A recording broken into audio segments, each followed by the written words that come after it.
마약 관련 사건 보도가 끊이지 않고 있습니다. 화학자 출신의 화학교사가 마약왕이 되는 스토리의 미드 브레이킹 배드를 볼 때만 해도 마약은 우리나라와 관련이 없다고 생각했는데 더 이상 그렇지 않게 됐습니다. 우리나라의 수입량 1위 한약재가 마황입니다. 이번 시간에는 마황에 대한 의문점에서 출발한 음모론을 떠들어 보겠습니다. 마황에는 에페드린이라는 화학물질이 들어있는데 체중 감량 효과를 내서 다이어트 한약의 주원료로 사용됩니다. 사실 마황은 먹으면 안 되는 식물입니다. 마황으로 만든 다이어트나 에너지 부스팅 제품을 먹다가 죽거나 치명적인 부작용이 발생하는 일이 많아서 2000년대 중반부터 미국과 유럽연합을 비롯해 여러 나라에서 마황 제품을 금지하고 있습니다. 유럽식품안전청이 2013년 발표한 자료에서는 마황에 함유된 알칼로이드와 에페드린 노출이 심각한 부작용을 초래할 수 있으며 카페인과의 조합에 의해 강화될 수 있다고 경고합니다. 유전 독성, 단기, 장기, 생식 및 발생 독성에 대해 판단할 근거가 없어서 일일 기준치를 설정할 수 없다고 설명했습니다. 마황을 포함한 제품이 일상적인 사용 수준에서 심각한 안전성 위협이 있다고 결론 내렸습니다. 마황이 자생하는 지역 중 하나가 아프가니스탄인데 그곳에서도 마황을 활발하게 이용합니다. 아프가니스탄 사람들이 다이어트 한약이 필요한 건 아니고 마약 제조입니다. 마황에서 추출한 성분을 화학적으로 변환시키면 필로폰이라고도 불리는 메스암페타민을 만들 수 있습니다. 2010년대 중반에 아프가니스탄에 제조 기술이 도입되어서 메스암페타민 생산의 중심지가 되었다고 합니다. 중국에서도 마황으로 마약을 만들다가 적발된 적이 있고 이란이나 중국에서 아프가니스탄에 기술이 전수된 것으로 추정된다고 합니다.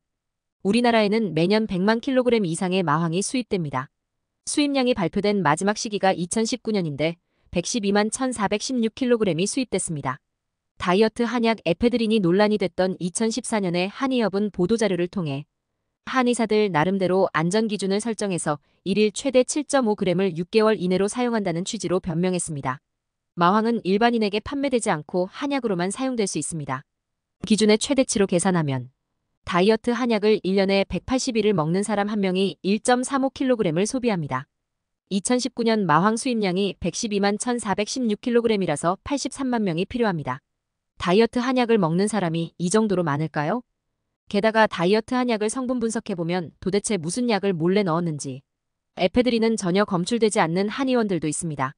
이렇게 많은 양의 마황을 한약으로 먹고 있다면 마황 한약을 먹고 죽거나 뇌가 망가져 식물인간이 되는 사람들이 매년 수십 건은 나와야 정상입니다. 한약이 원인이라고 생각을 못하고 다이어트를 심하게 하다가 잘못됐다고 생각하거나 한의사에게 충분한 합의금을 받고 대부분은 넘어갔다고 해도 1년에 몇 건씩은 소송 사례가 보도됐어야 정상일 것 같습니다. 실제로 미국에서는 2004년 FDA가 마황을 규제한 뒤로 매년 100건 정도 발생하던 마황으로 인한 심각한 부작용이 거의 사라지고 매년 몇 명씩 나오던 사망자도 2008년부터는 발생하지 않게 되었다는 조사 결과가 최고 권위의 의학학술지에 발표되기도 했습니다. 그렇다면 혹시 몇몇 어둠의 한의사들이 마황을 빼돌리거나 한약 조제시설에서 몰래 메스암페타민을 생산하고 있는 것은 아닐까요? 한의사 중에는 화학과 대학원을 다니다가 한의대나 한의학 전문 대학원에 입학해서 한의사가 된 사람들도 있을 겁니다. 아니면 화학박사 절친을 둔 한의사도 있을 겁니다.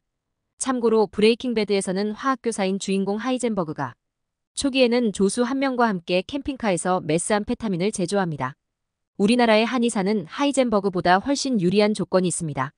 한약재가 어떻게 소비되는지 정부가 관리하지 않기 때문에 마왕으로 뭘 하든 의심받지 않을 수 있습니다. 한약을 조제하는 탕전실이 어떻게 돼 있는지 조사받을 일도 거의 없으니 굳이 캠핑카를 타고 인적이 없는 곳에 숨을 필요도 없습니다. 믿을 수 있는 동업자만 있다면 마음 놓고 마약을 제조할 수 있을 겁니다. 진짜로 마황으로 마약을 만드는 한의사가 우리나라에 있는지는 모르겠고 단순히 생각난 음모론입니다. 요즘 다이어트 한약에 대해 조사하면서 마약 관련 드라마를 보다 보니 제가 정신이 이상해진 건지 모르겠습니다.